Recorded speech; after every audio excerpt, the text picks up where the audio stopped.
علی کی ذات گرامی ایک ایسی پوشیدہ حقیقت ہے کہ جسے آج تک کوئی مکمل کھوج نہیں سکا۔ حضرت علی شیر خدا دارالعلوم ہیں، یعنی علم کا گھر ہیں، بلکہ کائنات کے تمام رازوں اور حقائق سے اللہ تعالیٰ نے مولا علی کو شناس کر دیا۔ ناظرین، حضرت علی رضی اللہ تعالیٰ عنہ جب بھی محفل میں تشریف فرما ہوتے تو لوگوں کو خود اجازت دیتے اور فرماتے ہیں کہ اے لوگو، اگر تم کسی معاملے میں رہنمائی چاہتے ہو تو مجھ سے سوال کرو۔ لہٰذا ایک مرتبہ امیر المومنین مولا علی علیہ السلام کوفہ کی ایک مسجد میں تشریف فرما تھے۔ مسجد کے مجموعے میں شام سے آیا ہوا ایک مسافر بھی تھا۔ وہ مسافر نہایت ادب کے ساتھ کھڑا ہوا اور عرض کی کہ اے امیر المومنین، مجھے کچھ سوالات میں تشویش ہے، میں آپ سے چند چیزوں کے بارے میں کچھ پوچھنا چاہتا ہوں۔ مولا علی نے جواب دیا کہ اگر تم سوالات پوچھنا چاہتے ہو تو پوچھو، اور اگر تم ضد بازی یا بحث کا ارادہ رکھتے ہو تو محفل کے آداب کو دیکھو اور خاموشی سے بیٹھ جاؤ۔ یہ مکالمہ سن کر مجموعے میں موجود لوگ بھی مولا علی کی جانب متوجہ ہوئے۔ اس شخص نے حضرت علی رضی اللہ تعالی عنہ سے سوالات کا آغاز کیا اور کہنے لگا کہ یا علی، مجھے درست معلومات کے لیے آپ سے چند سوالات پوچھنے ہیں۔ اے امیر المومنین، مجھے یہ بتائیے کہ اللہ تعالیٰ نے سب سے پہلے کس چیز کو پیدا کیا؟ آپ فرمانے لگے کہ اللہ نے سب سے پہلے نور کو پیدا کیا۔ اس شامی نے سوال کیا کہ اللہ نے آسمانوں کو کس چیز سے پیدا کیا؟ آپ نے فرمایا کہ پانی کے بخارات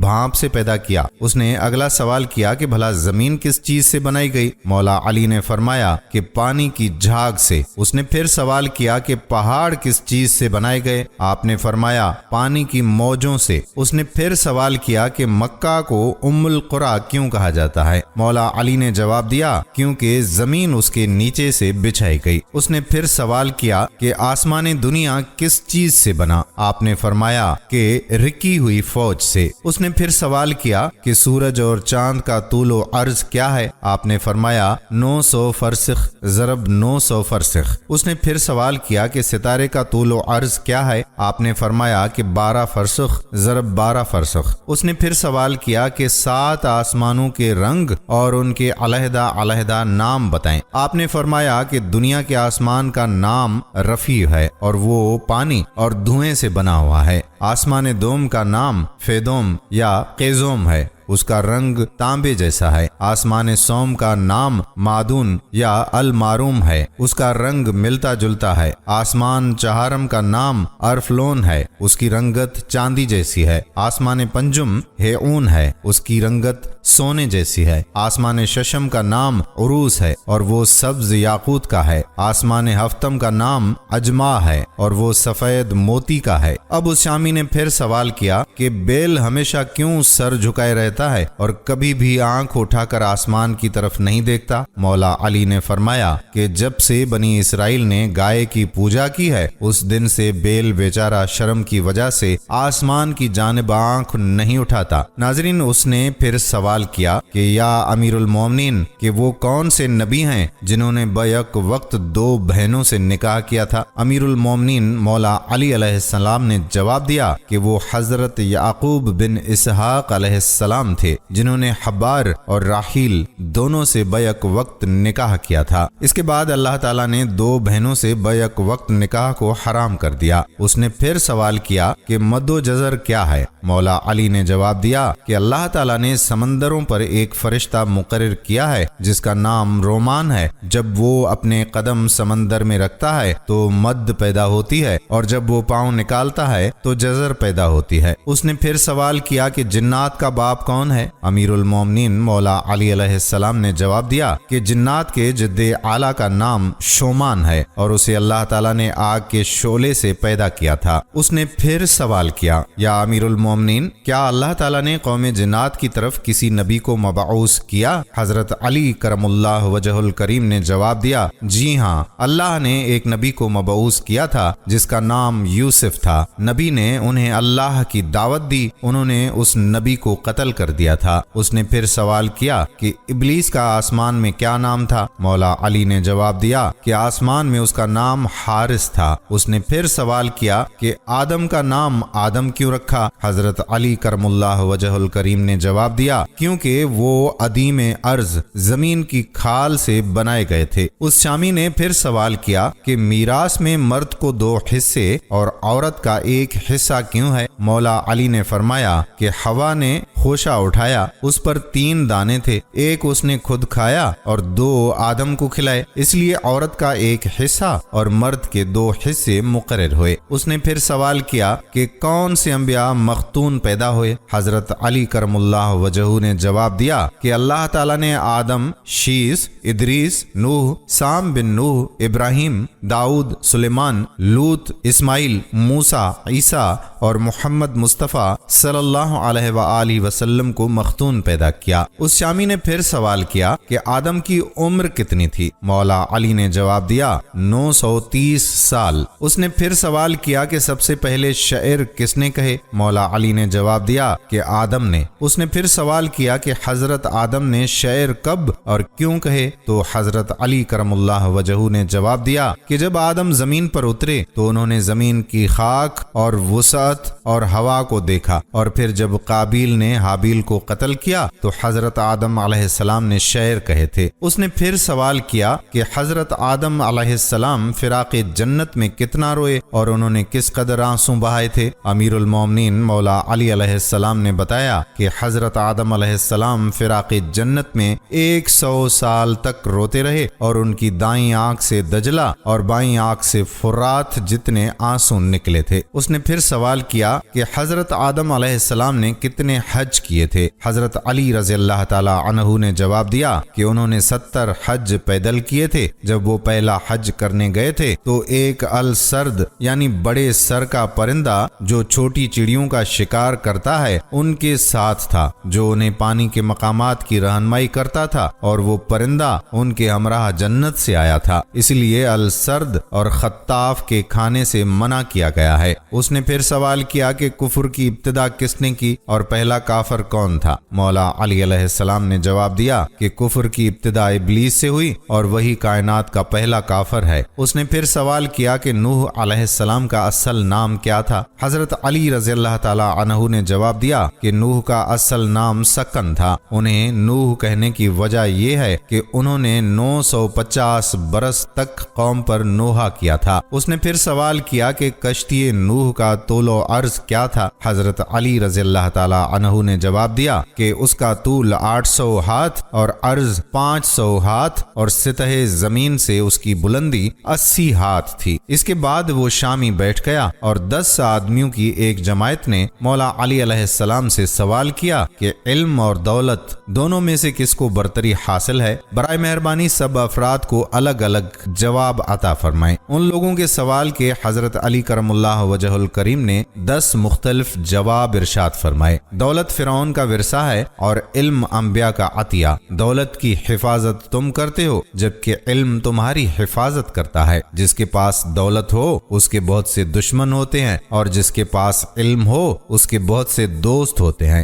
دولت بانٹی جائے تو کم ہوتی ہے، علم بانٹا جائے تو بڑھتا ہے۔ دولت مند کنجوسی کی طرف مائل رہتا ہے اور علم فیاضی کی طرف۔ دولت چرائی جا سکتی ہے جبکہ علم چرایا نہیں جا سکتا۔ دولت محدود ہے، اس کا حساب رکھا جا سکتا ہے۔ علم لا محدود ہے، اس کی کوئی انتہا نہیں۔ دولت وقت کے ساتھ گھٹتی رہتی ہے، علم کبھی نہیں گھٹتا۔ دولت سے اکثر دل و دماغ پر سیاہی چھا جاتی ہے، علم سے دل و دماغ روشن ہو جاتے ہیں۔ دولت نے فرعون اور نمرود جیسے خدا کا دعویٰ کرنے والے پیدا کیے، علم نے انسان کو سچے معبود سے متعارف کرایا۔ ناظرین، پھر تورات کا ایک عالم مولا علی کرم اللہ وجہہ کے پاس آیا اور ان سے آپ کے سامنے اپنے چند سوال پیش کیے اور کہا کہ آپ مجھے ان سوالوں کے فوری طور پر جواب دیں۔ امیر المومنین حضرت علی رضی اللہ تعالی عنہ نے اس سے فرمایا کہ تم سوال کرو۔ اس نے کہا کہ آپ یہ بتائیں کہ وہ کون سا مرد ہے جس کی نہ والدہ ہے اور نہ والد ہے، اور یہ بتائیں کہ وہ کون سی عورت ہے جس کی نہ والدہ ہے اور نہ ہی کوئی والد ہے، اور وہ کون سا مرد ہے جس کی والدہ تو ہے مگر والد والد نہیں ہے، اور وہ پتھر کون سا ہے جس سے ایک جانور کی ولادت ہوئی ہے، اور وہ کون سی عورت ہے جس نے ایک ہی دن میں صرف 3 پہروں میں ایک بچے کو جنم دیا، اور کون سے وہ 2 دوست ہیں جو کبھی بھی آپس میں دشمن نہیں بنیں گے، اور وہ کون سے 2 دشمن ہیں جو کبھی دوست نہیں بنیں گے۔ اس عالم کے سوالات ختم ہوتے ہی امیر المومنین مولا علی نے اس سے فرمایا کہ تمہارے سوالوں کے جوابات یہ ہیں کہ وہ مرد جس کی نہ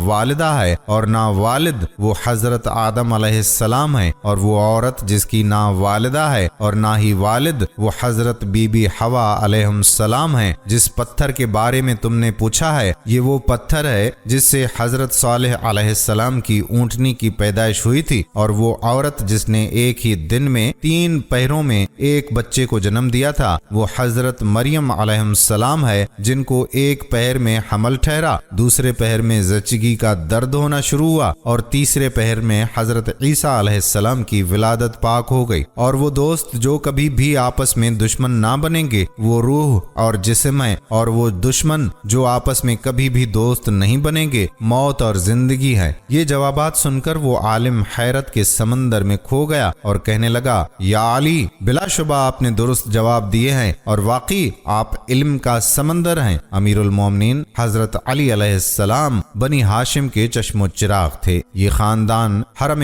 کعبہ کی خدمات، سقایا زمزم کے انتظامات کی نگرانی اور حجاج کرام کے ساتھ تعاون و امداد کے لحاظ میں مکہ کا ممتاز خاندان تھا، بلکہ بنی ہاشم کو سب سے بڑا شرف اللہ تعالیٰ کی بارگاہ سے نصیب ہوا۔ وہ نبی آخر الزماں سرور عالم کی بعثت ہے جو دوسرے تمام اعزازات سے بلند تر ہے۔ مولا علی رضی اللہ تعالیٰ عنہ کے والد ابو طالب اور والدہ فاطمہ دونوں ہاشمی تھے۔ بعض اقوال کے مطابق حضرت علی کی ولادت مکہ شریف میں عام الفیل کے 7 سال بعد ہوئی۔ بعض سیرت نگار لکھتے ہیں کہ نبی اکرم صلی اللہ علیہ وآلہ وسلم کی ولادت کے 30 سال بعد حضرت علی پیدا ہوئے۔ حضور نبی کریم صلی اللہ علیہ وآلہ وسلم نے حضرت علی رضی اللہ تعالی عنہ کو اپنی کفالت میں لے لیا تھا۔ اس طرح حضرت علی رضی اللہ تعالی عنہ کو رسول اکرم صلی اللہ علیہ وآلہ وسلم کی آغوش محبت میں تعلیم و تربیت نصیب ہوئی۔ اس بنا پر حضرت علی رضی اللہ تعالی عنہ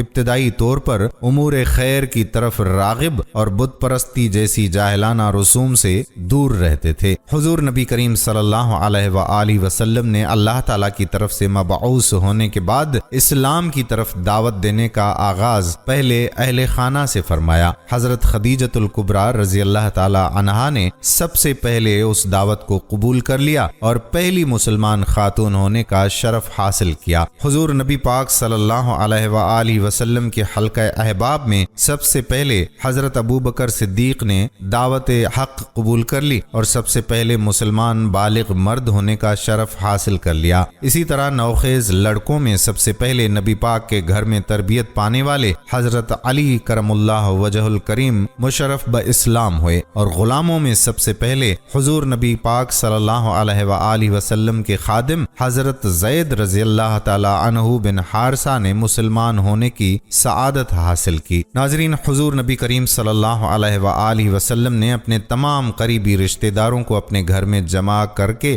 دعوت اسلام پیش کی تو موجود مرد و خواتین سب خاموش رہے۔ حضرت علی رضی اللہ تعالی عنہ ان میں سے کم عمر تھے۔ انہوں نے اٹھ کر کہا کہ گو کہ میں عمر میں سب سے چھوٹا ہوں اور مجھے آشوب و چشم کا عارضہ ہے اور میری ٹانگیں دبلی پتلی ہیں، تاہم میں آپ کا ساتھ اور دست و بازو بنوں گا۔ حضور نبی کریم صلی اللہ علیہ وآلہ وسلم نے فرمایا، بیٹھ جاؤ، تو میرا بھائی اور میرا وارث ہے۔ حضور نبی کریم صلی اللہ علیہ وآلہ وسلم کی مدینہ منورہ کی طرف ہجرت کے وقت حضرت علی رضی اللہ تعالی عنہ کی عمر 23 سال تھی۔ سرور کائنات نے مشرکین مکہ کے محاصرے اور ان کے برے ارادوں کی اطلاع پا کر مولا علی علیہ السلام کو اپنے بستر پر استراحت کرنے کا حکم دیا اور مکہ کے لوگوں کی امانتیں جو حضور نبی پاک صلی اللہ علیہ وآلہ وسلم کے پاس رکھی گئی تھیں ان کے مالکوں کے سپرد کر دینے کی ہدایت فرما دی۔ اس شدید خطرے کی حالت میں حضرت علی رضی اللہ تعالی عنہ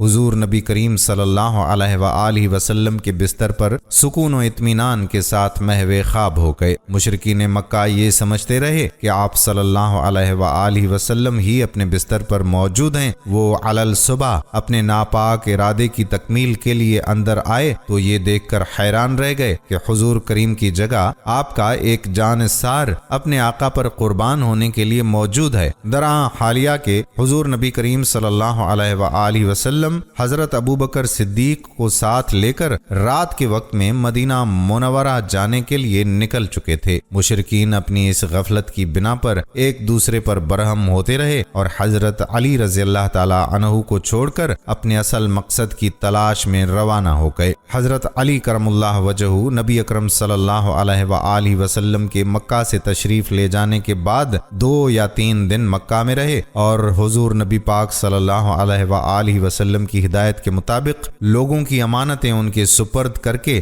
اور لین دین کے معاملات سے فراغت حاصل کر کے تیسرے یا چوتھے دن عازم مدینہ منورہ ہوئے۔ ناظرین، 2 ہجری میں غزوہ بدر میں 313 جان نثار صحابہ میں حضرت علی نمایاں تھے۔ نبی اکرم صلی اللہ علیہ وآلہ وسلم کے سیاہ رنگ کے 2 جھنڈوں میں سے ایک حضرت علی رضی اللہ تعالی عنہ کے ہاتھ میں تھا۔ بدر کے میدان میں پہنچتے ہی حضور پاک صلی اللہ علیہ وآلہ وسلم نے دشمن کی نقل و حرکت کا پتہ چلانے کے لیے حضرت علی کو چند منتخب جان بازوں کے ساتھ بھیجا۔ انہوں نے نہایت خوبی کے ساتھ یہ خدمت انجام دی اور مجاہدین اسلام نے مشرکین سے پہلے پہنچ کر بدر کے اہم مقامات پر قبضہ کر لیا۔ 17ویں رمضان کو جنگ کی ابتدا میں قاعدے کے مطابق پہلے تنہا مقابلہ شروع ہوا تو مشرکین مکہ کی طرف سے 3 بہادر جنگجو نکلے اور مسلمانوں سے مبازرت طلب ہوئی۔ 3 انصاری مسلمانوں نے ان کی دعوت پر لبیک کہا اور آگے بڑھے تو مشرکین کے بہادر جنگجو نے ان کا نام و نسب پوچھا۔ جب یہ معلوم ہوا کہ وہ یثرب کے نوجوان ہیں تو ان کے ساتھ لڑنے سے مشرکین نے انکار کر دیا اور حضور نبی پاک صلی اللہ علیہ وآلہ وسلم کو پکار کر کہا کہ ہمارے مقابلے میں ہمارے ہمسر قبیلہ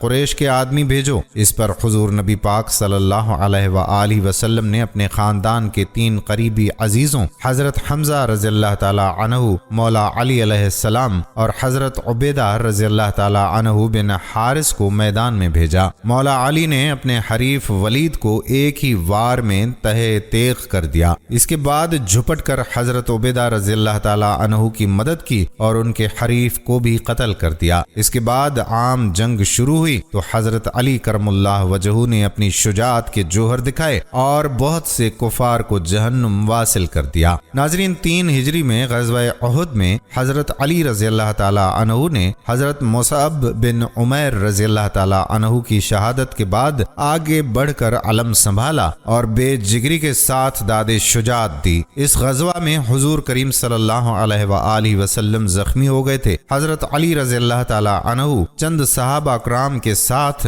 حضور نبی پاک صلی اللہ علیہ وآلہ وسلم کو پہاڑ پر لے گئے اور اپنی ڈھال میں پانی بھر کر نبی پاک صلی اللہ علیہ وآلہ وسلم کے زخموں پر گرایا تاکہ خون بند ہو جائے۔ 4 ہجری میں غزوہ بنی نذیر میں علم حضرت علی رضی اللہ تعالی عنہ کے ہاتھ میں تھا اور وہ پیش تھے۔ بنو نذیر کو ان کی بدعہدی کے باعث جلا وطن کر دیا گیا تھا۔ 5 ہجری میں غزوہ خندق میں کبھی کبھار کفار مکہ کے گھڑ سوار خندق میں گھس کر حملہ کرتے تھے۔ ایک دفعہ گھڑ سواروں نے حملہ کیا تو حضرت علی کرم اللہ وجہہ نے چند جاں بازوں کے ساتھ آگے بڑھ کر انہیں روکا اور گھڑ سواروں کے سردار عمرو کو قتل کر دیا۔ اس کے قتل ہونے کے بعد باقی سوار بھاگ کھڑے ہوئے۔ غزوہ خندق کے بعد بنو قریظہ کی سرکوبی کی مہم میں بھی علم نبی حضرت علی رضی اللہ تعالی عنہ کے ہاتھ میں تھا اور انہوں نے بنو قریظہ کے قلعے پر قبضہ کر لیا۔ 6 ہجری میں بنو سعد کی سرکوبی کے لیے حضور نبی پاک صلی اللہ علیہ وآلہ وسلم نے حضرت علی کرم اللہ وجہہ کو 100 مجاہدین کی جمعیت کے ساتھ مامور فرمایا۔ انہوں نے حملہ کر کے بنو سعد کو منتشر کر دیا اور یہود خیبر کی اعانت کرنے سے انہیں روک دیا۔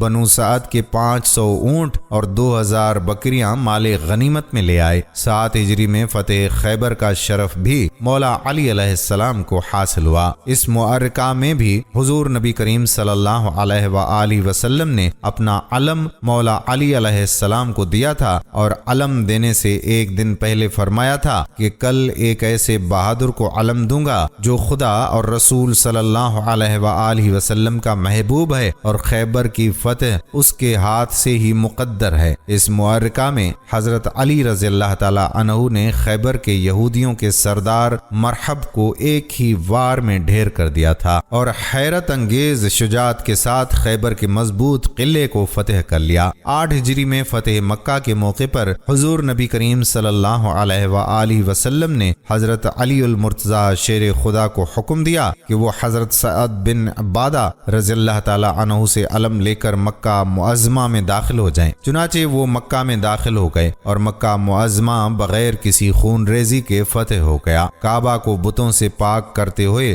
حضور نبی کریم صلی اللہ علیہ وآلہ وسلم نے حضرت علی رضی اللہ تعالی عنہ کو اپنے کندھے پر چڑھا کر سب سے بڑے بت کو گرانے کا حکم دیا۔ انہوں نے سلاخ سے اکھاڑ کر اس بت کو پاش پاش کر ڈالا، اور خانہ کعبہ کی تطہیر کا کام مکمل ہو گیا۔ فتح مکہ کے بعد غزوہ حنین کے عظیم الشان معرکہ میں 12,000 مجاہدین اسلام میں سے جو حضرات ثابت قدم رہے تھے، ان میں سے ایک حضرت علی رضی اللہ تعالی عنہ تھے۔ آپ نے غیر معمولی شجاعت سے لڑائی کو شکست سے فتح میں تبدیل کر دینے میں اہم کردار ادا کیا۔ بالآخر اللہ تعالیٰ کی نصرت شامل حال ہو گئی اور دشمن کو شکست ہو گئی۔ 9 ہجری میں تبوک کی مہم کے موقع پر حضور نبی پاک صلی اللہ علیہ وآلہ وسلم نے مولا علی کو اہل بیت کی حفاظت کے لیے مدینہ منورہ میں رہنے کا حکم دیا، تو شیر خدا کو جہاد سے محرومی کا غم لاحق ہو گیا۔ حضور پاک صلی اللہ علیہ وآلہ وسلم نے ان کا غم دور کرنے کے لیے ارشاد فرمایا، کیا تم اسے پسند کرو گے کہ میرے نزدیک تمہارا وہ رتبہ ہو جو ہارون علیہ السلام کا موسیٰ علیہ السلام کے نزدیک تھا؟ غزوہ تبوک سے واپسی کے بعد اسی سال حضور نبی پاک صلی اللہ علیہ وآلہ وسلم نے حضرت ابو بکر صدیق رضی اللہ تعالی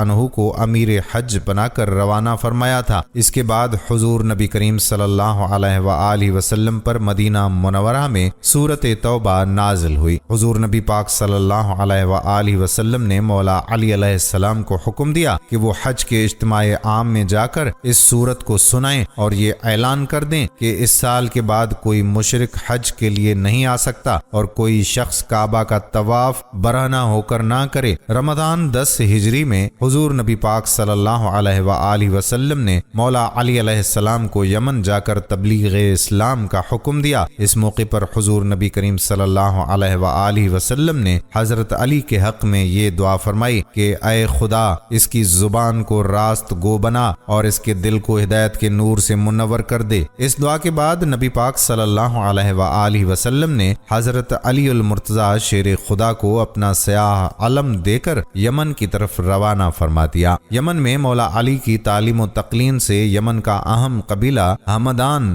مسلمان ہو گیا۔ حضور نبی کریم صلی اللہ علیہ وآلہ وسلم کے حجۃ الوداع میں حضرت علی نے یمن سے آ کر شرکت کی تھی۔ حضرت علی کرم اللہ وجہہ کو بچپن ہی سے نبی پاک صلی اللہ علیہ وآلہ وسلم سے تعلیم اور تربیت کا جو موقع ملا تھا، اس کا سلسلہ ہمیشہ قائم رہا۔ اکثر سفر میں بھی حضور صلی اللہ علیہ وآلہ وسلم کی رفاقت کا شرف حاصل ہوتا، اس لیے سفر سے متعلق شرعی احکام سے واقفیت حاصل ہو جاتی تھی۔ حضرت عائشہ صدیقہ سے مسح کے متعلق سوال کیا گیا تو انہوں نے حضرت علی سے پوچھنے کے لیے کہا، اور اس کی وجہ یہ بیان فرمائی کہ وہ حضور نبی کریم صلی اللہ علیہ وآلہ وسلم کے ساتھ سفر کرتے تھے۔ حضرت علی نے بچپن سے لے کر حضور پاک صلی اللہ علیہ وآلہ وسلم کی وفات تک پورے 30 سال نبی پاک صلی اللہ علیہ وآلہ وسلم کی خدمت اور رفاقت میں بسر کیے تھے، اور سفر و حضر میں حضور صلی اللہ علیہ وآلہ وسلم کے ساتھ رہے۔ نبی پاک صلی اللہ علیہ وآلہ وسلم کی وفات کے بعد تقریباً 30 سال تک مولا علی علیہ السلام مسند ارشاد پر فائز رہے۔ پہلے 3 خلفائے راشدین کے عہد میں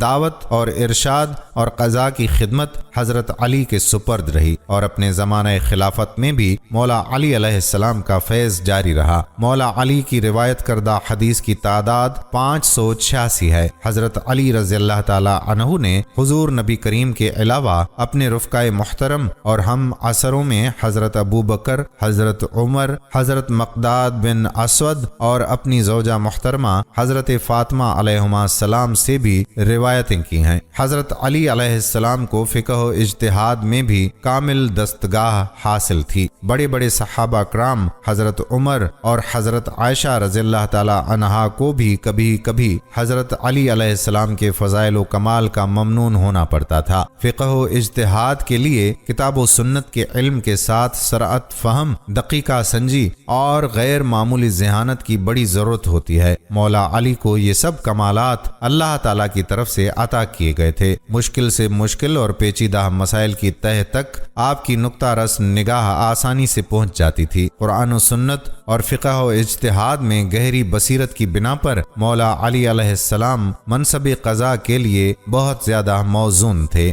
حضرت عمر فرمایا کرتے تھے کہ ہم میں سے مقدمات کے فیصلے کے لیے سب سے موزوں حضرت علی رضی اللہ تعالی عنہ ہیں۔ حضرت عبداللہ بن مسعود رضی اللہ تعالی عنہ نے فرمایا کہ ہم صحابہ کہا کرتے تھے کہ مدینہ والوں میں سب سے زیادہ صحیح فیصلہ کرنے والے حضرت علی ہیں۔ حضور نبی کریم صلی اللہ علیہ وآلہ وسلم نے یمن کے قاضی کے طور پر حضرت علی کو مقرر فرمایا تھا، ان کے حق میں دعا بھی کی اور قضاء کے بنیادی اصولوں کی تعلیم بھی دی۔ حضور نبی کریم صلی اللہ علیہ وآلہ وسلم نے انہیں فرمایا، جب تم دو آدمیوں کا جھگڑا چکانے لگو تو صرف ایک آدمی کا بیان سن کر فیصلہ نہ کرو، اس وقت تک اپنے فیصلے کو روکو جب تک دوسرے کا بیان بھی نہ سن لو۔ حضرت عمر فاروق رضی اللہ تعالی عنہ نے بھی حضرت علی کو مدینہ کا قاضی مقرر فرمایا تھا۔ حضرت علی رضی اللہ تعالی عنہ نے ماہر، عادل اور قابل قاضی کے طور پر اپنے فرائض ادا کیے تھے۔ خلافت راشدہ کے زمانہ میں حضرت علی رضی اللہ تعالی عنہ خلیفہ اول ابو بکر صدیق رضی اللہ تعالی عنہ اور خلیفہ دوم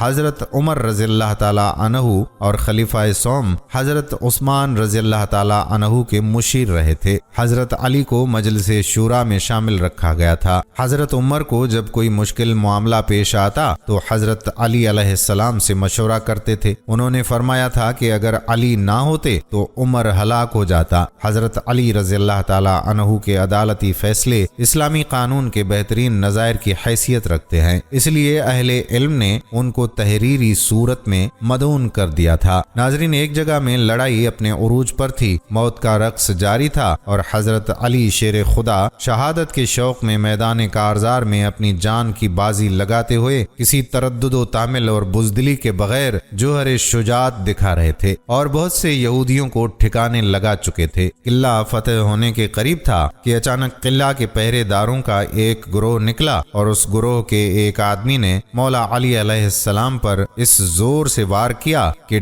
ڈھال بھی آپ کے ہاتھ سے گر گئی۔ چنانچہ مولا علی شیر خدا نے پکار کر کہا، اس ذات کی قسم جس کے قبضے میں میری جان ہے، یا تو میں بھی شہادت کا وہی مزہ چکھوں گا جو حمزہ رضی اللہ تعالی عنہ نے چکھا تھا، یا اللہ تعالی میرے لیے ضرور اس قلعے کو فتح فرما دے گا۔ یہ فرما کر مولا علی نے شیر کی طرح ایک پرانے دروازے کی طرف دوڑے جو قلعے کے پاس پڑا ہوا تھا۔ آپ نے اس دروازے کو اٹھایا اور اس کو ڈھال کی جگہ استعمال کرتے ہوئے بچاؤ کا ذریعہ بناتے رہے۔ جب تک آپ دشمنوں سے لڑنے میں مصروف رہے وہ دروازہ آپ کے ہاتھ میں ہی رہا، یہاں تک کہ آپ رضی اللہ تعالی عنہ کے ہاتھ پر اللہ تعالی نے اس قلعے کو فتح فرما دیا۔ آپ نے اس دروازے کو پھر پھینک دیا۔ حضرت ابو رافع رضی اللہ تعالی عنہ فرماتے ہیں کہ مولا علی علیہ السلام کے ساتھ موجود لشکر اس بات کا عینی شاہد ہے کہ میں نے اپنے 7 آدمیوں سمیت یہ کوشش کی کہ اس دروازے کو اٹھا لیں یا الٹا کر دیں جسے حضرت علی رضی اللہ تعالی عنہ نے اٹھا رکھا تھا، لیکن ہم ایسا نہ کر سکے۔ ایک مرتبہ ایک کمزور جسم کا شخص حضرت علی رضی اللہ تعالی عنہ کی خدمت میں حاضر ہوا اور آپ کے سامنے بیٹھ کر کمزور آواز میں کہنے لگا، یا علی، مجھے تقدیر کے بارے میں بتائیے کہ اس کی حقیقت کیا ہے۔ اس کے اس سوال کے جواب میں مولا علی علیہ السلام نے فرمایا، اے شخص، یہ ایک تاریک راستہ ہے، تم اس پر نہیں چل سکو گے، یہ ایک گہرا سمندر ہے، تم اس میں داخل نہیں ہو سکو گے۔ اس شخص نے دوبارہ اپنا سوال دہرایا، آپ مجھے تقدیر کے بارے میں بتا دیجئے۔ مولا علی علیہ السلام نے اسے سمجھانے کی کوشش فرمائی، لیکن وہ شخص مسلسل اصرار کرتے ہوئے ان سے تقدیر کے متعلق سوال کرنے لگا تو مولا علی نے فرمایا، یہ اللہ کا راز ہے جو تجھ سے پوشیدہ ہے، لہٰذا تم اس راز کو افشا نہ کرو۔ جب اس شخص کا اصرار مزید بڑھا اور اس نے ایک مرتبہ پھر مولا سے تقدیر کے متعلق سوال کیا تو مولا علی نے فرمایا، اے سوال کرنے والے، یہ تو بتا کہ اللہ تعالیٰ نے تجھے اپنی منشا کے مطابق پیدا کیا یا تیری مرضی کے مطابق؟ اس نے عرض کیا کہ اللہ نے مجھے اپنی مرضی اور منشا کے مطابق پیدا فرمایا۔ چنانچہ مولا علی علیہ السلام نے فرمایا، تو بس پھر تجھے جس کام کے لیے چاہے استعمال کرے۔ ایک مرتبہ ایک یہودی حضرت علی کرم اللہ وجہ الکریم کے پاس آیا اور خباثت بھرے انداز میں پوچھنے لگا، یا علی، ہمارا رب کب سے ہے؟ یہ سن کر حضرت علی رضی اللہ تعالی عنہ کا چہرہ متغیر ہو گیا، رخسار سرخ ہو گئے، اپنا ہاتھ اس کے شانے پر رکھ کر اس کو جھنجھوڑا اور فرمایا، وہ ذات ایسی نہیں ہے کہ ایک زمانے میں موجود نہیں تھی پھر موجود ہوئی، بلکہ وہ ابتدا سے موجود ہے، وہ ذات بلا کیفیت ہے، نہ اس سے قبل کچھ تھا اور نہ اس کی کوئی انتہا ہے، اور ہر انتہا کی انتہا ہے۔ اس آدمی نے انکساری کے ساتھ اپنا سر جھکا لیا اور کہنے لگا، اے ابو الحسن، آپ نے سچ فرمایا۔ پھر اس کی آنکھوں سے آنسو جاری ہو گئے اور اس نے اللہ تعالیٰ کی معبودیت اور رسول اللہ صلی اللہ علیہ وآلہ وسلم کی رسالت کا اقرار کیا اور مسلمان ہو کر واپس چلا گیا۔ معزز خواتین و حضرات، ایک مرتبہ حضرت سیدنا عمر رضی اللہ تعالیٰ عنہ کے دور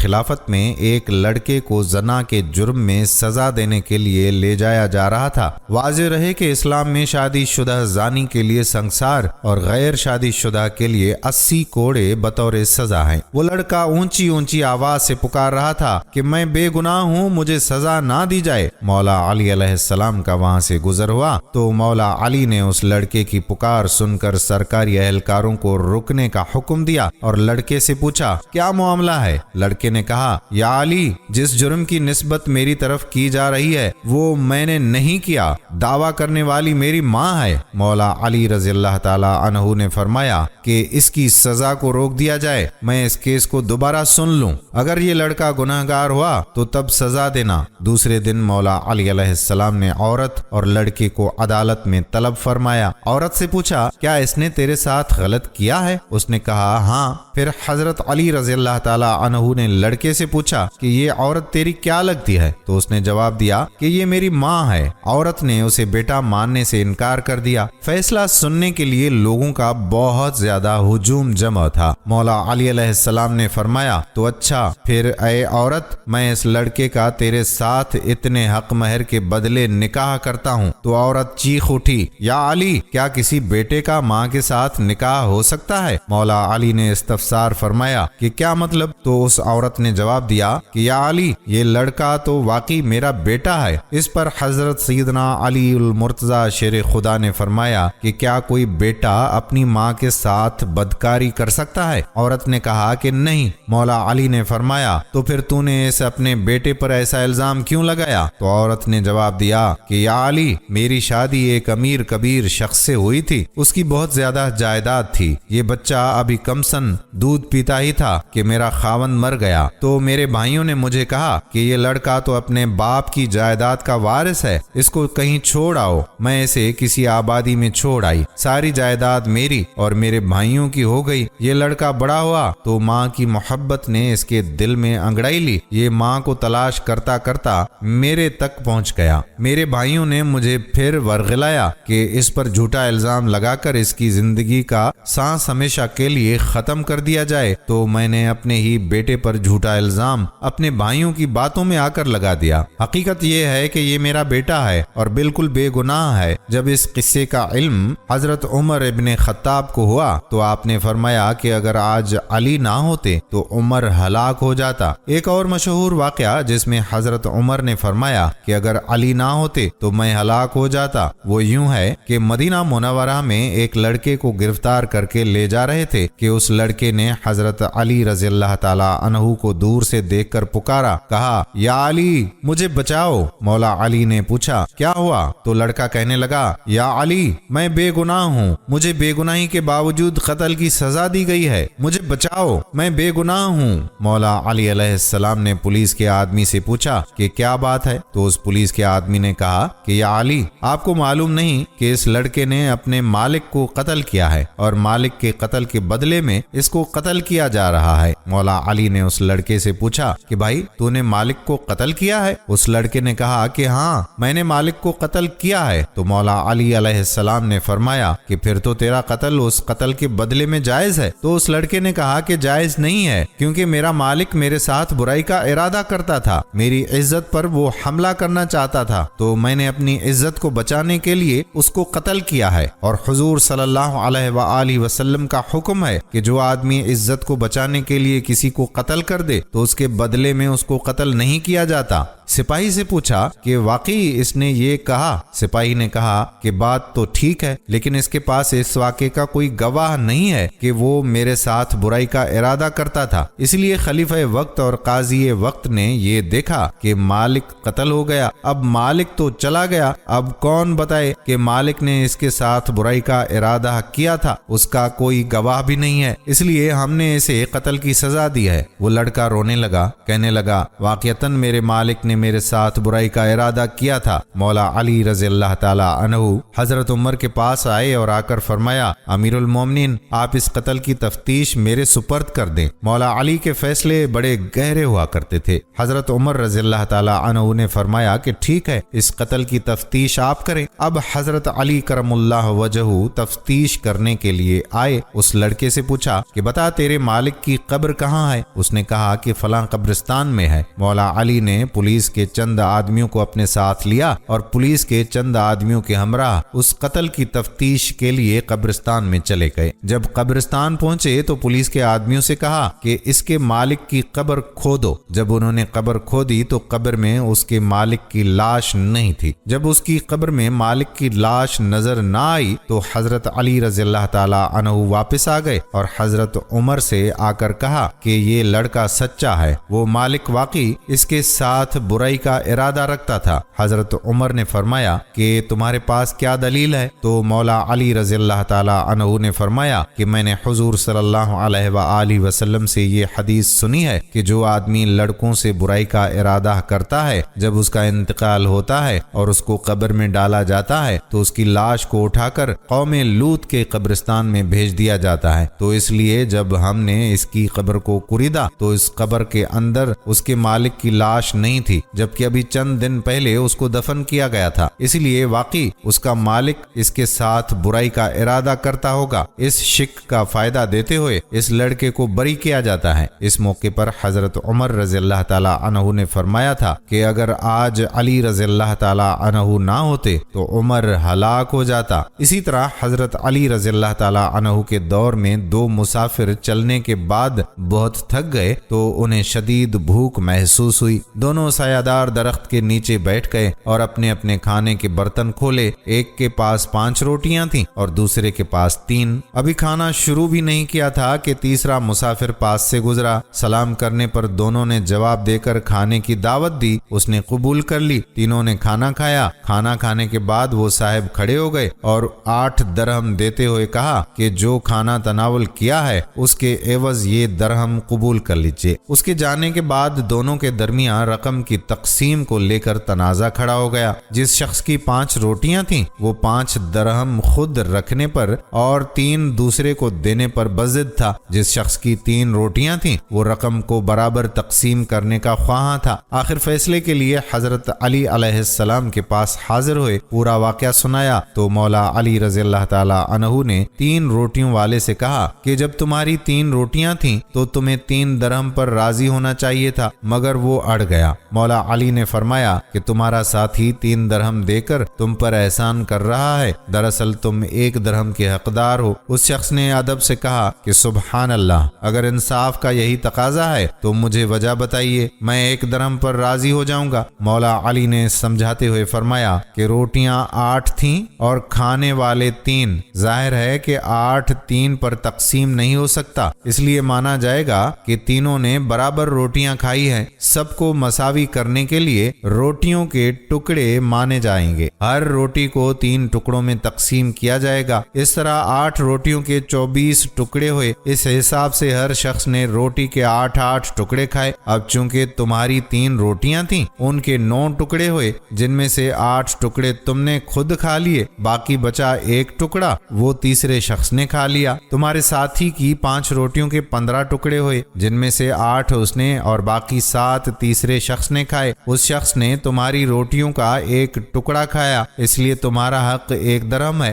وہ شخص خوشی خوشی 1 درہم پر راضی ہو گیا۔ آفرین ہے منصب پر اور آفرین ہے مدعی پر جس نے فوراً سر تسلیم خم کر دیا۔ ایک اور واقعہ آپ کی ذہانت سے متعلق یوں ہے کہ 3 آدمیوں کے درمیان 17 اونٹوں کی تقسیم پر جھگڑا ہو گیا، کیونکہ ان میں سے ایک کا کل میں آدھا حصہ تھا، دوسرے کا تہائی اور تیسرے کا 9واں حصہ تھا، اور ہر ایک صحیح اور مکمل اونٹ لینا چاہتا تھا، لیکن 17 کا عدد مذکورہ حصوں پر بغیر کسر کے تقسیم نہیں ہو سکتا تھا۔ یہ معاملہ مولا علی علیہ السلام کی خدمت میں پیش ہوا۔ آپ نے ان تینوں آدمیوں سے فرمایا، اگر تم اجازت دو تو میں بغیر اونٹ ذبح کیے صحیح فیصلہ کر دوں اور فیصلے میں آسانی کے لیے اونٹوں میں اپنا 1 اونٹ شامل کر دوں۔ ان لوگوں نے کہا کہ کوئی حرج نہیں، چنانچہ آپ نے اپنا 1 اونٹ ان 17 اونٹوں میں ملا دیا۔ اونٹ 18 ہو گئے تو مولا علی علیہ السلام نے ان میں سے آدھے حصے کے مالک کو کہا کہ تم اس میں سے اپنا نصف حصہ الگ کر لو۔ اس نے 9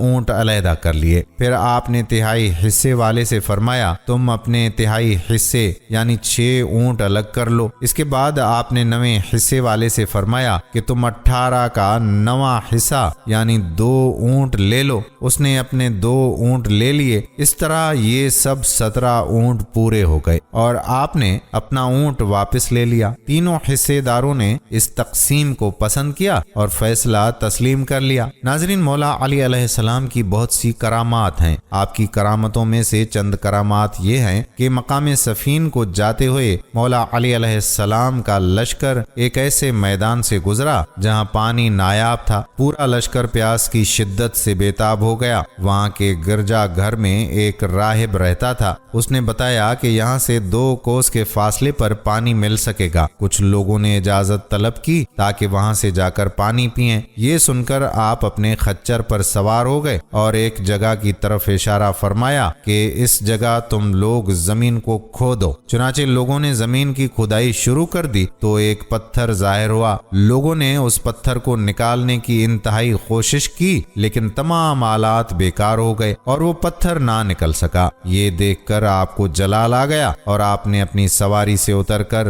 آستین چڑھائی اور دونوں ہاتھوں کی انگلیوں کو اس پتھر کی دراز میں ڈال کر زور لگایا تو وہ پتھر نکل پڑا اور اس کے نیچے سے ایک نہایت ہی صاف، شفاف اور شیرین پانی کا چشمہ ظاہر ہو گیا اور تمام لشکر اس پانی سے سیراب ہو گیا۔ لوگوں نے اپنے جانوروں کو بھی پلایا اور لشکر کی تمام مشکوں کو بھی بھر لیا۔ پھر آپ رضی اللہ تعالی عنہ نے اس پتھر کو اسی جگہ پر رکھ دیا۔ گرجا گھر کا عیسائی راہب آپ کی یہ کرامت دیکھ کر سامنے آیا اور آپ رضی اللہ تعالی عنہ سے دریافت کیا کہ کیا آپ فرشتہ ہیں؟ آپ رضی اللہ تعالی عنہ نے فرمایا نہیں۔ اس نے پوچھا کہ کیا آپ نبی ہیں؟ تو مولا علی نے فرمایا نہیں۔ اس نے کہا پھر آپ کون ہیں؟ تو مولا علی علیہ السلام نے فرمایا کہ میں پیغمبر مرسل حضرت محمد بن عبداللہ خاتم النبیین صلی اللہ علیہ وآلہ وسلم کا صحابی ہوں اور مجھ کو حضور اقدس صلی اللہ علیہ وآلہ وسلم نے چند باتوں کی وصیت بھی فرمائی ہے۔ یہ سن کر وہ عیسائی راہب کلمہ شریف پڑھ کر مشرف باسلام ہو گیا۔ آپ رضی اللہ تعالی عنہ نے فرمایا کہ تم نے اتنی مدت تک اسلام قبول نہیں کیا تھا۔ راہب نے کہا کہ ہماری کتابوں میں یہ لکھا ہوا ہے کہ اس گرجا گھر کے قریب جو ایک چشمہ پوشیدہ ہے اور اس چشمے کو وہی شخص شخص ظاہر کرے گا جو یا تو نبی ہوگا یا نبی کا صحابی ہوگا۔ چنانچہ میں اور مجھ سے پہلے بہت سے راہب اس گرجا گھر میں اسی انتظار میں مقیم رہے۔ اب آج آپ نے یہ چشمہ ظاہر کر دیا تو میری مراد برائی، اس لیے میں نے آپ کے دین کو قبول کر لیا۔ راہب کی تقریر سن کر آپ رو پڑے اور اس قدر روئے کہ آپ کی ریش مبارک آنسوں سے تر ہو گئی، اور پھر آپ نے ارشاد فرمایا الحمدللہ عز و جل کہ ان لوگوں کی کتابوں میں بھی میرا ذکر ہے۔ یہ راہب مسلمان ہو کر آپ کے خادموں میں شامل ہو گیا اور آپ کے لشکر میں داخل ہو کر شامیوں سے جنگ کرتے ہوئے شہید ہو گیا، اور آپ نے اس کو اپنے دست مبارک سے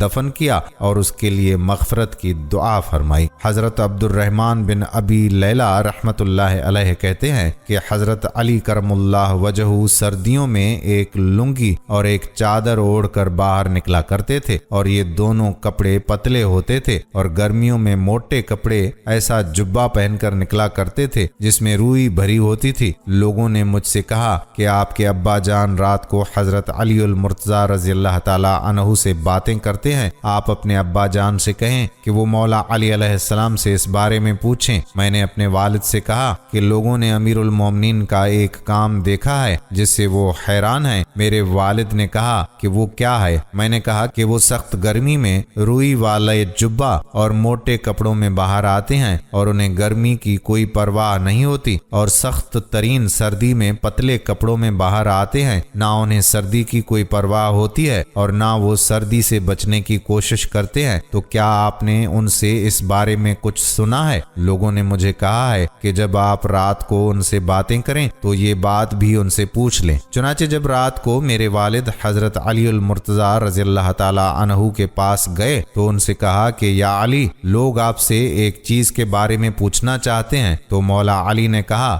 وہ کیا ہے؟ میرے والد نے کہا کہ یا علی، آپ سخت گرمی میں روئی والا جبہ اور موٹے کپڑے پہن کر باہر آتے ہیں اور سخت سردی میں دو پتلے کپڑے پہن کر باہر آتے ہیں، نہ آپ کو سردی کی پرواہ ہوتی ہے اور نہ اس سے بچنے کی کوشش کرتے ہیں۔ مولا علی علیہ السلام نے فرمایا اے ابو لیلہ، کیا آپ خیبر میں ہمارے ساتھ نہیں تھے؟ میرے والد نے کہا اللہ کی قسم میں آپ لوگوں کے ساتھ تھا۔ مولا علی المرتضیٰ نے فرمایا حضور صلی اللہ علیہ وآلہ وسلم نے پہلے حضرت ابو بکر صدیق رضی اللہ تعالی عنہ کو بھیجا، وہ لوگوں کو لے کر قلعے پر حملہ آور ہوئے لیکن قلعہ فتح نہ ہو سکا، وہ واپس آ گئے۔ حضور صلی اللہ علیہ وآلہ وسلم نے پھر حضرت عمر کو بھیجا، وہ لوگوں کو لے کر حملہ آور ہوئے لیکن قلعہ فتح نہ ہو سکا، وہ بھی واپس آ گئے۔ پھر آپ صلی اللہ علیہ وآلہ وسلم نے فرمایا اب میں جھنڈا ایسے آدمی کو دوں گا جسے اللہ اور اس کے رسول صلی اللہ علیہ وآلہ وسلم سے بہت محبت ہے، اللہ اس کے ہاتھوں فتح نصیب فرمائے گا اور وہ بھگوڑا بھی نہیں ہے۔ چنانچہ حضور صلی اللہ علیہ وآلہ وسلم نے آدمی بھیج کر مجھے بلایا اور آپ صلی اللہ علیہ وآلہ وسلم کی خدمت میں حاضر ہوا۔ میری آنکھ دکھ رہی تھی، مجھے کچھ نظر نہیں آ رہا تھا۔ حضور صلی اللہ علیہ وآلہ وسلم نے میری آنکھوں پر لعاب لگایا اور یہ دعا کی اے اللہ گرمی اور سردی سے اس کی حفاظت فرما۔ اس کے بعد مجھے نہ کبھی گرمی لگی اور نہ کبھی سردی۔ ایک شخص آپ رضی اللہ تعالی عنہ کی خدمت اقدس میں حاضر ہوا تو آپ نے اس کو اس کے حالات بتا کر یہ بتایا کہ تم کو فلاں کھجور کے درخت پر پھانسی دی جائے گی۔ چنانچہ اس شخص کے بارے میں جو کچھ آپ رضی اللہ تعالی عنہ نے فرمایا تھا وہ حرف بحرف درست نکلا اور آپ کی پیش گوئی پوری ہو کر رہی۔ ایک مرتبہ جب مولا علی چھوٹی عمر کے تھے، یعنی ابھی جوانی کا وقت تھا، تو اس وقت نبی کریم صلی اللہ علیہ وآلہ وسلم نے آپ کو گورنر بنا کر بھیجا تو آپ فوراً عرض کرنے لگے کہ یا رسول اللہ صلی اللہ علیہ وآلہ وسلم، مجھے سیاست نہیں آتی، میں دو لوگوں کے درمیان فیصلہ نہیں کر سکتا اور مصالحت کا طریقہ بھی میں نے کبھی نہیں سیکھا۔ تو رسول اللہ صلی اللہ علیہ وآلہ وسلم نے فرمایا اے علی، میں تمہارے لیے دعا کرتا ہوں، تمہیں کبھی مشکل پیش نہ آئے گی، بس یہ یاد رکھنا کہ جب بھی تمہارے پاس کوئی شخص فریاد لے کر آئے تو تم دوسرے کی بات بھی مکمل سننا اور دوسرے شخص کی بات سنے بغیر کبھی فیصلہ نہ کرنا۔ مولا علی علیہ السلام فرماتے ہیں کہ اس دعا کی وجہ سے مجھے کبھی پریشانی نہیں ہوئی اور ہمیشہ فیصلہ کرنے میں اللہ تعالیٰ کی مدد ساتھ ہوتی تھی، اور میں اس نصیحت پر خوب عمل کیا کرتا تھا جب تک دوسرے فریق کی بات نہ سن لوں، کوئی نتیجہ اخذ نہیں کرتا تھا۔ یہ تو ایک چھوٹا سا واقعہ ہے۔ غزوہ خیبر میں جب مولا علی علیہ السلام کو رسول اللہ صلی اللہ علیہ وآلہ وسلم نے جھنڈا عطا فرمایا اور کس شان سے فتح حاصل ہوئی، اس کا تذکرہ ہم آئندہ ویڈیو میں ضرور کریں گے۔ آپ کو بتاتا چلوں کہ مولا علی علیہ السلام ان خوش نصیب صحابہ میں سے ہیں جن کی کثرت ازواج اور کثرت اولادیں تھیں، یعنی آپ کی بیویاں بھی بہت ساری تھیں اور اولاد بھی بہت ساری تھیں۔ کثرت ازواج یعنی متعدد شادیوں کی فضیلت پر بہت سارے لوگ بیان کرتے ہیں اور اس کے اتنے فوائد ہیں کہ جہاں ایک سے زائد شادیوں کا رواج پڑ جائے وہاں سے بے حیائی رخصت ہو جاتی ہے، فسادات اور لڑکیوں کا گھر سے بھاگ جانا ختم ہو جاتا ہے، معاشرے میں امن اور سکون پھیلنے لگتا ہے۔ اس لیے صحابہ کرام کے دور میں اگر دیکھا جائے تو ایک شادی والے صحابہ بہت کم سننے کو ملتے ہیں، بلکہ کوئی صحابی ایسا ہے ہی نہیں جس نے ایک شادی کی ہو، نہ ہونے کے برابر ہیں۔ اور مولا علی علیہ السلام کے بارے میں ایک روایت یہ بھی ہے کہ آپ کی 9 شادیاں تھیں، ٹوٹل 9 شادیاں، یعنی آپ طلاق بھی دے دیا کرتے تھے اور بیک وقت ایک سے زائد بیویاں بھی رکھ لیا کرتے تھے۔ اسی وجہ سے بعض روایات سے معلوم ہوتا ہے کہ نبی اکرم صلی اللہ علیہ وآلہ وسلم نے نکاح کے وقت حضرت علی سے فرمایا تھا کہ فاطمہ میری بیٹی ہے، میرے جگر کا ٹکڑا ہے، تم نے اس کو تکلیف دی تو مجھے بھی تکلیف ہوگی۔ بس محدثین اور مصنفین لکھتے ہیں کہ یہ ایک زبردست اشارہ تھا اس طرف کہ فاطمہ کے ہوتے ہوئے علی دوسری شادی نہ کریں، لہذا مولا علی ہمیشہ اس پر قائم رہے۔ حالانکہ آپ کثرت سے طلاق دیا کرتے تھے اور آپ کی طبیعت بھی جلالی تھی، مگر حضرت فاطمہ کو کبھی نقصان نہیں پہنچایا، یعنی کوئی تکلیف نہیں پہنچائی۔ جب تک حضرت فاطمہ رضی اللہ تعالی عنہا زندہ رہیں آپ ان کی خدمت کرتے رہے۔ پھر جب وہ اس دار فانی سے کوچ کر گئیں تو مولا علی علیہ السلام کی اولاد کی پرورش کے لیے بھی ایک خادمہ اور عورت چاہیے تھی، اس لیے مولا علی نے دوسرے رشتے کی تلاش شروع کر دی۔ خدا کی قدرت دیکھیے اور قدرت کے فیصلے دیکھیے کہ جس عورت سے شادی ہوئی اس کا نام بھی فاطمہ تھا، البتہ یہ بعد میں ام البنین کے لقب سے مشہور ہوئی، کیونکہ ان کے بطن سے حضرت علی کے 4 بیٹے پیدا ہوئے تو ان کو بیٹوں کی ماں بھی کہا جاتا ہے۔ مگر یہ ایک نیک سیرت، سچی اور پاکیزہ خاتون تھیں جنہوں نے پہلے دن ہی مولا علی کو گزارش کر دی تھی کہ مجھے بچوں کے سامنے کبھی فاطمہ نہ کہیے گا، کیونکہ بچوں کو اپنی ماں کی یاد آئے گی۔ دوسری بات یہ ہے کہ میری اس فاطمہ الزہرا خاتون جنت رضی اللہ تعالی عنہا سے کوئی مناسبت ہے ہی نہیں، میں ان کے قدموں کی خاک کے برابر بھی نہیں ہوں۔ وہ ایسی عظیم الشان اور مثالی عورت جنہوں نے فرمایا تھا کہ زندگی میں کبھی کسی نامحرم کی نظر مجھ پر نہیں پڑی اور میرا جنازہ بھی رات کے اندھیرے میں نکالنا تاکہ جنازہ پر بھی کسی نامحرم کی نظر نہ پڑے۔ تو ایسی عظیم خاتون کے ساتھ میری نسبت نہیں ہو سکتی، بلکہ میں تو خادمہ اور کنیزہ بن کر آئی ہوئی ہوں تاکہ ان کے بچوں کی خدمت کر سکوں۔ فاطمہ الزہرا رضی اللہ تعالی عنہا کی سب سے بڑی فضیلت یہ ہے کہ وہ اہل بیت میں سے تھیں اور میں اہل بیت کی خادمہ ہوں، بلکہ آپ کے بطن سے جب بچے پیدا ہوئے تو ان کے نام یہ رکھے گئے، عباس، عثمان، جعفر اور عبداللہ ہے۔ یہ چاروں بیٹوں کو ماں نے حکم دیا تھا کہ خاتون جنت یعنی فاطمہ الزہرا علیہما السلام کے بیٹے حسن اور حسین کا ہمیشہ دھیان کرنا، ان کی اطاعت کرنا، ان کی کسی بات کے سامنے بحث نہ کرنا اور ان کی جان تمہاری جان سے زیادہ قیمتی ہے، ان کا غلام بن کر رہنا، کیونکہ ہم اہل بیت کے غلام ہیں اور ان کے خدمتگار ہیں۔ بس یہ چاروں سعادت مند بیٹے ہمیشہ حسنین کریمین کو عزت اور مرتبت کی نگاہوں سے دیکھتے، کبھی بھی ان کی خدمت میں کمی نہ آنے دیتے تھے۔ ان میں سے جو چھوٹے لڑکے عباس بن علی تھے وہ سب سے زیادہ محتاط تھے اور وہ یہ بھی محسوس کرتے تھے کہ اولاد میں سے سب سے زیادہ محبت والد محترم مولا علی علیہ السلام کو اپنے 2 بیٹوں حسن اور حسین سے تھی، اس لیے وہ اپنے والد کی آنکھوں کی ٹھنڈک کا خوب خیال رکھتے اور ان 2 شہزادوں کو پورا پروٹوکول دیا کرتے تھے۔ بلکہ میں آپ کو ایک اور دلچسپ واقعہ سناتا چلوں کہ میدان کربلا میں جب حضرت حسین رضی اللہ تعالی عنہ میدان میں پہنچے تو وہاں ان کے چھوٹے سوتیلے بھائی عباس بن علی بھی ساتھ تھے۔ حضرت عباس نے فوراً آگے آ کر اپنا سینہ پیش کر دیا کہ اگر کوئی تیر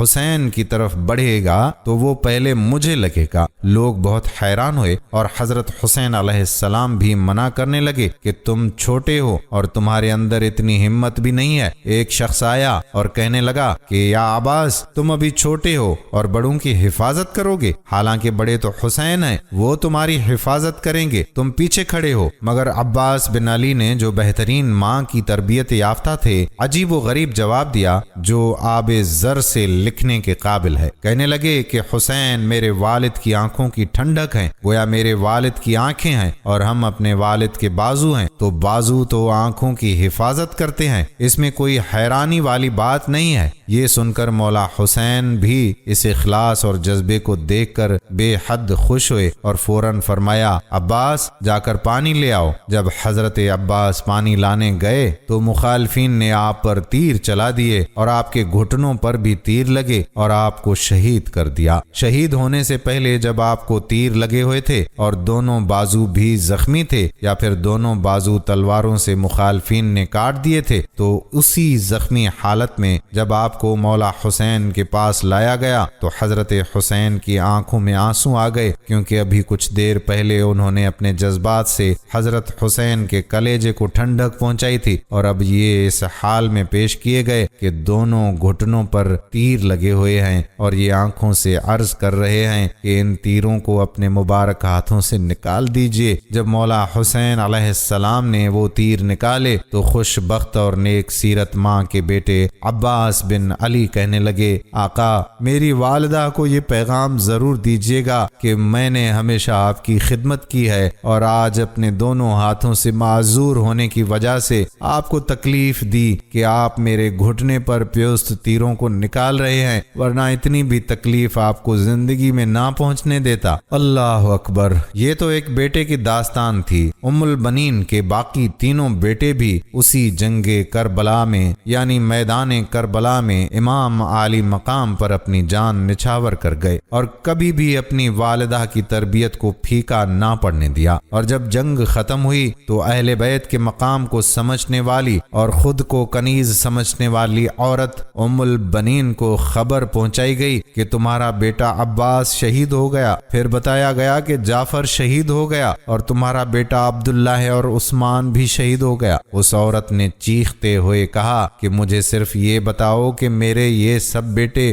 حضرت حسین کی شہادت سے پہلے شہید ہوئے یا بعد میں؟ اس عورت کے جذبات اور احساسات اس طرح تھے کہ گویا اس کا دل پھٹ جائے گا۔ جب اس کو بتایا گیا کہ یہ سب پہلے شہید ہوئے اور انہوں نے خوب حفاظت کی اور حضرت حسین عالی مقام ان سب کے بعد شہید ہوئے، تب جا کر اس ماں کو سکون ملا جو اہل بیت کے مقام کو سمجھتی تھی اور اپنے بیٹوں سے زیادہ اہل بیت کی فکر رکھتی تھی۔ اس نے سکون کا سانس لیا اور اللہ کا شکر ادا کیا کہ الحمدللہ میرے بیٹوں نے حق ادا کر دیا۔ سبحان اللہ۔ اہل بیت کی بڑی عظمت اور قدر ہے، اس کو شریعت میں ایک خاص اہمیت دی گئی ہے۔ اسی طرح ایک واقعہ ایک زانیہ عورت کا بھی ہے جس نے غلطی سے زنا کر لیا تھا اور پھر حمل ٹھہر گیا، اس کا ناجائز دوست چھوڑ کر بھاگ گیا۔ یہ مولا علی کرم اللہ وجہہ کا زمانہ تھا۔ یہ عورت بہت پریشان ہوئی، اپنے گناہ کا بوجھ اپنے ساتھ لے کر پھرتی رہتی تھی اور دل ہی دل میں ندامت تھی کہ اس گناہ کا خمیازہ کیسے بھگتا جائے۔ بچہ بھی پیٹ میں ہے اور وہ شخص بھی بھاگ گیا ہے۔ ایک دن جب اس پر حد سے زیادہ غلبہ ہوا اور آخرت کا عذاب اس کے سامنے تھا تو اس نے خود کو پاک کروانے اور دنیا میں ہی اپنی سزا حاصل کرنے کا ارادہ کر لیا۔ لہٰذا یہ امیر المومنین مولا علی علیہ السلام کے پاس حاضر ہوئی، مسلسل روئے جا رہی ہے اور حمل بھی اس کے پیٹ میں ٹھہرا ہوا تھا۔ اس نے مولا علی کے دربار میں جرم کا اقرار کیا کہ یا علی، میں نے زنا کیا ہے اور میرے پیٹ میں یہ غلط بچہ ہے جس کی سزا مجھے اس دنیا میں مل جانی چاہیے تاکہ آخرت کی ہمیشہ ہمیشہ کی سزا سے بچ جاؤں۔ مولا علی علیہ السلام بہت پریشان ہوئے کہ اس کا فیصلہ کیسے کیا جائے اور اس پر حد کیسے جاری کی جائے۔ چنانچہ انہوں نے کچھ مخصوص سوال کیے کہ زنا کیسے ہوا اور کب ہوا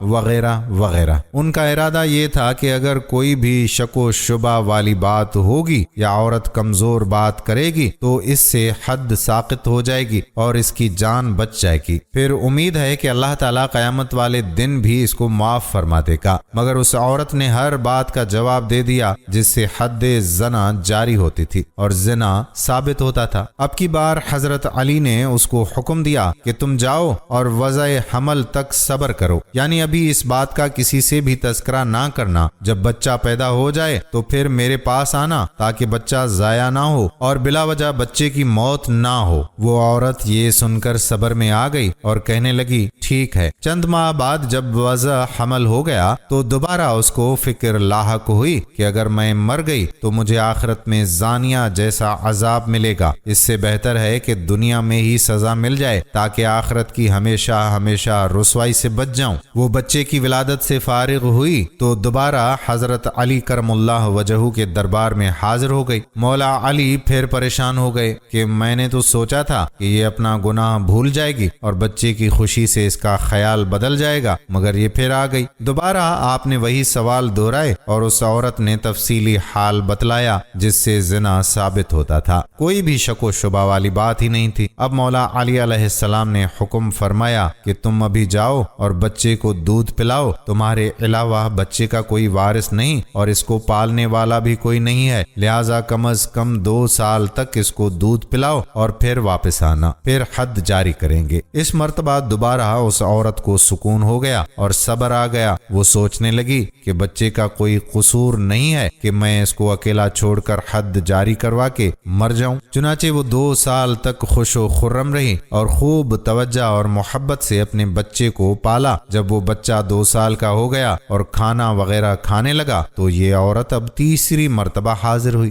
اب یہ پہلے سے بھی زیادہ بے چین تھی اور اصرار کر رہی تھی کہ مجھ پر حد جاری کی جائے، میرا گناہ بخشوا دیا جائے اور مجھے پاک کیا جائے، مجھے طہارت عطا فرمائے۔ اب یہ تیسری شہادت اس کی خود کی ہو چکی تھی۔ جب حضرت علی رضی اللہ تعالی عنہ نے دوبارہ وہی سوال دہرائے اور کوئی شک و شبہ والی بات سامنے نہ آئی تو 3 شہادتیں اس کی زنا کی اس کی زبانی سے موصول ہو چکی تھیں۔ مولا علی علیہ السلام بہت پریشان تھے کہ اب کون سی ایسی بات کی جائے کہ یہ عورت واپس نہ آئے اور اللہ تعالیٰ سے توبہ کر لے تاکہ اللہ تعالیٰ اس کے گناہوں کو معاف کر دے، کیونکہ جب یہ چوتھی مرتبہ آئے گی اور 4 شہادتیں اس کی زبان سے پوری ہو جائیں گی تو پھر حد جاری کرنا ضروری ہو جائے گا۔ چنانچہ بہت سوچ بچار کے بعد حضرت علی المرتضی شیر خدا وجہ الکریم نے ارشاد فرمایا، اے عورت، ابھی تمہارے بچے کا شیر خواری کا زمانہ ختم ہو چکا ہے، مگر اس کو پالنے والا تمہارے علاوہ کوئی نہیں ہے، اس لیے اگر اس کو اکیلا چھوڑ دیا جائے تو بہت امید ہے کہ وہ زندہ نہیں بچ پائے گا، اس لیے بچے کی زندگی بچانے کے لیے یہ فیصلہ کرنا ضروری ہے کہ تم جا کر بچے کی پرورش کرو اور اس کو اتنا خود مختار بنا دو کہ اگر چھت پر اکیلا چڑھ جائے تو وہ نیچے نہ گرے۔ یہ عورت اس عجیب و غریب فیصلے پر حیران ضرور ہوئی، مگر امیر المومنین کا فیصلہ تھا اس لیے مان لیا۔ امیر المومنین مولا علی علیہ السلام اس عورت کو زندہ رکھنا چاہتے تھے تاکہ یہ توبہ کر لے اور اس کی توبہ کی وجہ سے اللہ تعالیٰ اس کے گناہوں کو معاف کر دے۔ آپ کو امید تھی کہ اب تو یہ لوٹ کر نہیں آئے گی، کیونکہ کم از کم 10-12 سال تک بچہ اس قابل نہیں ہوتا کہ اس کو چھت پر اکیلا چھوڑ دیا جا سکے، لہذا حضرت علی کو یہ واقعہ بالکل بھول گیا، مگر یہ عورت اس گناہ کی ندامت اپنے دل میں لیے ہوئے تھی۔ کئی سال گزرنے کے بعد یہ واپس مولا علی کے پاس حاضر ہونے کے لیے گھر سے نکلی۔ راستے میں اس کو ایک صحابی مل گئے جن کو معلوم ہوا کہ یہ عورت طہارت چاہتی ہے اور حد جاری کروانا چاہتی ہے، مگر بچے کی فکر کی وجہ سے یہ پریشان ہے۔ اس نے اس عورت کو تسلی دلائی کہ میں خود اس بچے کی کفالت کروں گا، لہٰذا وہ عورت اس صحابی کو لے کر امیر المومنین کے دربار میں آئی۔ جب حضرت علی المرتضی شیر خدا نے دیکھا کہ بچہ اب کچھ بڑا ہو گیا ہے اور عورت بھی دوبارہ اسی اصرار کے ساتھ حاضر ہو چکی ہے کہ میں طہارت چاہتی ہوں، تو آپ نے دوبارہ بچے کی طرف دیکھا تو یہ بات بھی معلوم ہوئی کہ اسی صحابی نے بچے کی کفالت کا پورا ذمہ لے لیا ہے۔ یہ بات سن کر مولا کا چہرہ غصے اور ناراضگی سے سرخ ہو گیا۔ وہ صحابی ڈر گئے اور کہنے لگے کہ یا علی، کیا میری کفالت کی وجہ سے آپ پریشان ہو گئے ہیں؟ مولا علی دل ہی دل میں سوچ رہے تھے کہ یا الہی، اب تو 4 شہادتیں بھی پوری ہو گئیں اور بچے کی وجہ سے اس عورت کو میں حد زنا کی تکلیف سے بچانا چاہتا تھا، مگر اس صحابی نے وہ عذر بھی ختم کر دیا۔ چنانچہ اب اعلان ہو گیا کہ اس عورت پر حد زنا جاری کی جائے، یعنی سب لوگ لوگوں کے سامنے اس کو زندہ سنگسار کیا جائے۔ مولا علی نے مقام کی نشاندہی کر دی کہ فلاں مقام پر اس عورت کو سزا جاری کر دی جائے۔ سب لوگ اس مقررہ وقت پر پتھر لے کر پہنچ جائیں۔ دوسرے دن اشراق کے وقت سب جمع ہوئے اور عورت کا آدھا بدن گڑھے میں ڈال کر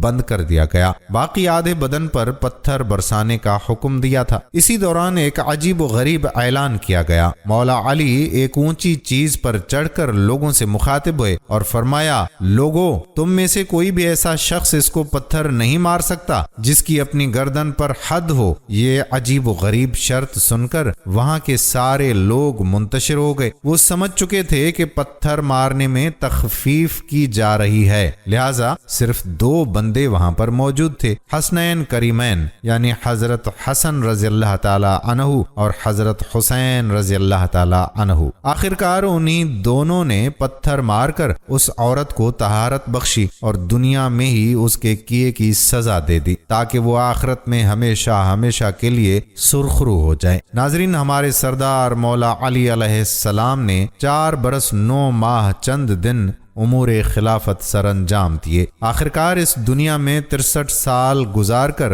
خارجی ابن ملجم کے ہاتھوں کوفہ میں 21 رمضان المبارک 40 ہجری کو شہادت پائی۔ ہماری اللہ سے دعا ہے کہ اللہ پاک مولا علی المرتضی شیر خدا کی قبر مبارک پر لاکھوں کروڑوں رحمتیں نازل فرمائے اور ہمیں حضرت علی علیہ السلام جیسا حکمران بار بار نصیب فرمائے۔ ناظرین، مولا علی رضی اللہ تعالی عنہ کے فضائل اور کمالات اور ان کی سیرت کے درخشاں پہلو تو بے شمار ہیں۔ طوالت کے خوف سے ان سب کا احاطہ نہیں کیا جا سکتا۔ آخر میں عرض ہے کہ مولا علی علیہ السلام اور ان کے عالی نسب خاندان سے عقیدت کے اظہار کے لیے اپنے گھر میں بچوں کا نام علی رکھیں۔ اللہ تعالی ہمیں ان بزرگ ہستیوں کے نقش قدم پر چلائے۔ اللہ تعالی مجھے اور تمام مسلمانوں کو مولا علی علیہ السلام کی سیرت سے رہنمائی حاصل کر کے اپنی زندگیوں کو سنوارنے کی توفیق عطا فرمائے، آمین یا رب العالمین۔ دوستو، کیا ویڈیو کو آپ نے آخر تک دیکھا ہے؟ اگر ہاں تو نیچے کمنٹ سیکشن میں لکھ کر بتائیے گا کہ ہاں میں نے ویڈیو کمپلیٹ دیکھی، تاکہ ہمیں پتہ چل سکے کہ مولا کی محبت میں کتنے لوگوں نے آخر تک ہمارے ساتھ جڑے رہنے کا عہد کر لیا تھا جو پورا کیا۔ آنے والا